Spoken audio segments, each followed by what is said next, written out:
안녕하세요. 미국 주식으로 부자되기 미주부입니다. 최근 한 1, 2주 사이에 국내 2차전지 관련 종목들의 주가가 많이 하락했는데요. 신문기사에는 테슬라발 악재의 2차전지주가 무너졌다 기사가 있는데 잠깐 보면서 얘기하겠습니다. 테슬라에 관심이 있으신 분들은 이미 다 아시겠지만 테슬라가 리튬 인산철 배터리 사용을 늘리겠다라는 소식에 국내 2차전지 종목들의 주가가 많이 하락했는데, 참고로 국내에서는 이 리튬 인산철 배터리를 생산하고 있지 않죠. 그래서 관련 종목들 에코프로비엠이나 LNF, 첨보, 동화기업 등등 배터리 관련 종목들의 주가가 많이 빠졌는데, 만약에 2차전지 배터리 쪽에 투자를 하고 싶으신 분들은 지금이 좀 매수 기회가 될까? 조정인 건지 아니면 앞으로 중국 배터리 시장에 국내 업체들이 좀 밀리는 건지 이런 생각을 해보실 수가 있을 거잖아요. 그래서 저도 공부를 좀 해봤거든요. 자, 지금 가장 큰 우려가 바로 이런 거죠. LFP 배터리가 CATL이나 BYD 등의 주력 품목이다. 그래서 현재 국내 2차전지 기업들이 NCA나 NCM 계열의 배터리를 만들고 있기 때문에 굉장히 큰 타격이 있을 거다, 이런 우려가 있다는 거죠. 그리고 또 밑에 기사를 좀 더 보면요, 앞으로 전기차의 핵심은 가격 경쟁이기 때문에 이 LFP 배터리를 확대하는 방향으로 무게중심이 옮겨가고 있는 거 아닌가, 이런 얘기도 있고요. 반면에 LFP 배터리는 에너지 밀도가 떨어지기 때문에 주행 거리가 짧은 소형차에만 적용이 되고 하이엔드급은 NCM으로 갈 것이다, 이런 의견도 있습니다. 그런데요, 지금 LFP로 600km까지 주행 가능한 셀투팩 기술을 발표했다, 이런 얘기도 있고, 굉장히 투자자 입장에서 또 어떻게 해야 되는지 좀 혼란스러울 수도 있고, 그리고 중국에서는 이렇게 충전 시간이 단점이기 때문에 아예 배터리를 교환하는 이런 방식도 얘기하고 있었죠. 자, 그래서 제가 2차전지 관련 종목들을 몇 개 가져왔는데요. 첨보, 코스모 신소재, 에코프로비엠, LNF 같은 종목의 주가가 최근에 많이 좀 빠져있는 상태입니다. 그리고 오른쪽에 보이시는 계좌는 제 국내 계좌인데요. 제가 이제 2차전지 밸류체인 관련된 영상을 한 5개월 전쯤에 올리고 저는 이 4개 종목에 투자를 했었거든요. 그래서 지금 위에 있는 계좌가 10월 초 정도 계좌 현황이었고요. 아래에 있는 계좌가 현재 계좌거든요. 그래서 제 국내 계좌 같은 경우도 최근에 최대 한 20% 정도까지 주가가 좀 빠졌습니다. 수익률이 이때는 164%였는데 지금은 144%로 한 20% 정도가 빠져있는 상황입니다. 하지만 2차전지 산업은 앞으로 한 10년 정도는 굉장히 가파른 상승이 예상되고, 특히 한 2025년까지는 연평균 성장률이 50%가 넘는 것으로 보고 있기 때문에 우리가 이 2차전지 섹터는 반드시 우리 포트폴리오에 넣어놔야 되는데 투자 전략을 어떻게 가져갈지가 문제잖아요. 그래서 오늘은 이 부분에 대한 공부를 해보겠습니다. 자, 제가 여러분들한테 자주 보여드렸었던 4차 산업혁명 키워드 밸류체인에서 전기차 배터리에 대한 부분이고, 제가 이 부분은 이 영상에서 다뤘었거든요. 전기차와 이렇게 배터리 밸류체인에 대해서 공부를 했었던 적이 있었죠. 혹시 영상을 안 보신 분들은 제가 링크를 걸어 드릴 테니까요, 꼭 한번 영상을 보셨으면 좋겠습니다. 그래서 그 영상에서는 이 배터리 밸류체인 중에서 완성품 제조하는 업체, 그 다음에 양극재, 음극재, 전해질, 분리막 등등 관련된 업체들을 이렇게 리스트업을 해서 저는 이렇게 연두색으로 표시한 4개 기업에 투자를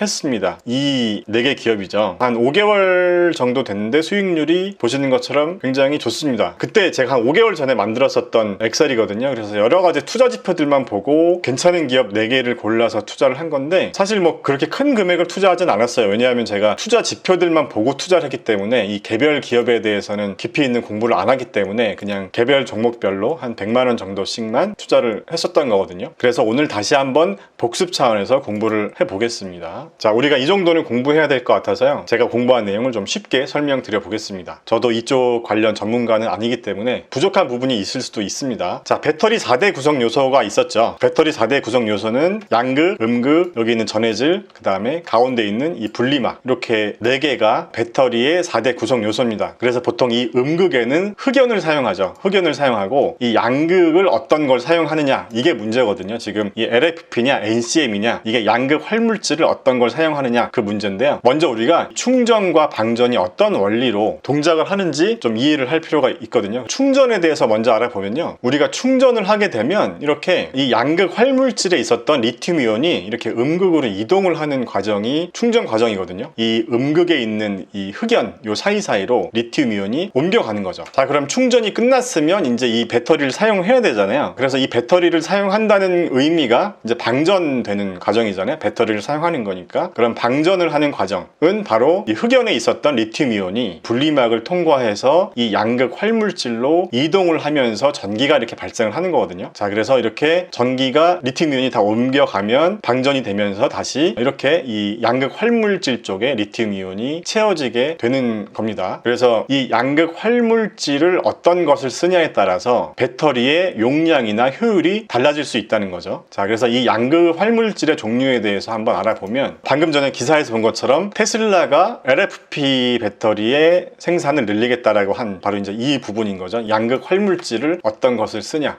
현재 국내 기업들은 LFP가 아닌 것들을 국내 업체들은 사용하고 있다는 거죠. 그래서 뭐 LNF, 코스모 신소재, 에코프로비엠, 뭐 포스코 등등 이런 기업들이 이런 쪽을 사용하고 있다는 거고, LFP는 중국밖에 안 한다고 합니다. 그래서 우리가 투자자 입장에서 지금 판단해야 될 부분이 국내 2차전지 기업들의 주가가 많이 하락했는데 저점 매수의 기회일지 아니면 투자에 좀 앞으로도 좀 조심을 해야 되는 건지 이런 걸 판단해야 되잖아요. 그러면 이런 것들을 어떻게 판단하냐. 첫 번째로 테슬라가 LFP 배터리 비율을 늘리는 게 과연 국내 2차전지 기업의 악재인 건지, 이게 우리가 기사만 보고 판단할 수 없잖아요. 그리고 두 번째, 국내 2차전지 기업의 향후 매출에 이게 정말 타격이 되는 건지, 그 다음에 세 번째로 LFP를 포함해서 NCM이나 NCA나 이 양극재의 향후 전망이 어떻게 될지를 알아봐야 될 것 같고요. 그 다음에 네 번째로는 이 LFP가 기존 양극 활물질의 대체제로 가능한 건지, 왜냐하면 국내 기업들은 LFP를 취급하지 않기 때문에 이 LFP가 뭔가 게임 체인저가 될 수 있는 건지를 한번 알아봐야 되는데, 이 자료를 먼저 보면서 말씀드릴게요. 뭐 사실 이런 자료도 기관마다 다 다를 수가 있기 때문에 100%는 신뢰할 수는 없겠지만 그래도 한번 보면서 설명을 드리겠습니다. 먼저 이 향후 전망에 대한 자료를 갖고 와 봤는데요. 지금 현재 NCM이 주류를 이루고 있잖아요. 현재 2020년 기준으로 보면 NCM 비율이 가장 높습니다. LFP 비율보다 훨씬 높고 NCA나 기타 양극 활물질들이 주류를 이루고 있는데 2030년이 되면 이 LFP의 비중도 꽤 많이 늘 것이다 라고 보고 있습니다. 전체 배터리 시장에서. 물론 이 전체 배터리 시장의 파이는 계속 커지겠지만요. 그래서 LFP의 전망 뭐 이렇게 보고 있다라고 하는데, 좀 다른 자료도 제가 보여드릴게요. 우선 또 우측의 이 그래프를 보면 기존 NCM 방식이 LFP보다 에너지 밀도가 한 15% 정도 높다고 합니다. 지금 이 왼쪽에 있는 게 LFP의 에너지 밀도라고 하면 지금 NCM 계열이 훨씬 더 좋다는 거죠. 하지만 반면에 원가 측면에서는 이 LFP가 이 파란색 그래프인데요. 원가 측면에서는 훨씬 유리하다는 거죠. 이 NCM 계열도 계속 가격이 하락하고 있지만 LFP도 마찬가지로 가격이 계속 하락하고 있기 때문에 배터리 원가 측면에서는 LFP가 훨씬 유리하다라고 볼 수가 있고, 그리고 지금 보시는 자료는요. 중국 CATL의 LFP와 NCM의 비중을 보여주는 자료입니다. 기가 같으니까 생산 비중으로 보시면 될 것 같습니다. 그래서 현재 2021년 기준으로 봤을 때 파란색 LFP 비중이 이 NCM 비중보다 훨씬 낮습니다. 그렇기 때문에 우리가 기사를 보면은 마치 CATL은 LFP만 생산하는 것처럼 이렇게 오해를 하실 수도 있는데 그게 아니라는 거죠. NCM이 주력이고 LFP도 만들고 있는데 이 LFP를 국내에선 안 한다는 걸로 이해하시면 될 것 같고요. 그리고 이제 이 자료 CATL에 제공한 이 삼성증권 이 자료를 보면 2025년에 전체적인 생산량은 계속 증가를 하겠지만 여기서 LFP가 차지하는 비율이 그렇게 높지 않습니다. 오히려 NCM의 비중이 점점 더 커질 것으로 보고 있죠. 자, 이 의미는 우리가 이렇게 해석할 수도 있겠죠. 우리가 이 2차전지 시장에서 LFP의 영향이 국내 2차전지 시장에 그렇게 크게 우려할 만한 수준이 아니지 않을까, 이 자료만 놓고 보면 저는 그렇게 판단이 되는데 여러분들은 어떻게 보시는지 모르겠네요. 그래서 우리가 2차전지 이 시장은 반드시 투자를 저는 해야 된다고 생각을 하는데, 그러면 이게 국내 2차전지 시장에 투자를 해야 될지 아니면은 해외 미국 시장이나 중국 시장에 투자해야 될지 이게 좀 혼란스러울 수가 있잖아요. 그래서 저 같은 경우는요, 그냥 속 편하게 이 2차전지 관련 ETF에만 투자를 하고 있습니다. 개별 종목에는 투자를 안 하고 있고요. 그래서 LIT ETF와 최근에 만든 연금저축계좌에서 타이거 차이나 전기차 솔릭티브라는 ETF, 중국 전기차 배터리 관련 산업에 투자하는 이 두 개 ETF에만 투자를 하고 있거든요. 물론 국내 2차전지 ETF에도 소량 투자를 하고 있습니다. 그러니까 결론적으로 저 같은 경우는 이 2차전지 산업이 앞으로 어느 국가가 됐건 굉장히 크게 성장할 것으로 보고 있기 때문에 그냥 속 편하게 개별 종목보다는 관련 ETF에 투자를 하고 있습니다. 제가 개별 기업에 투자하는 경우는 정말 좀 깊이 있게 공부하고 분석하는 기업에만 투자를 하려고 하고 있고, 간혹 가다가 제가 이제 깊이 있게 분석을 안 하고 투자하는 경우가 있는데, 그런 경우는 꼭 후회를 하게 되더라고요. 결과가 좋지 않거나. 그래서 여러분들도 최근에 이런 기사를 많이 보고 또 관련 유튜브 영상이 많이 나오면서 어떻게 해야 될까 하는 고민이 있으셨을 것 같은데, 제 영상이 조금이라도 도움이 되셨길 바라겠습니다.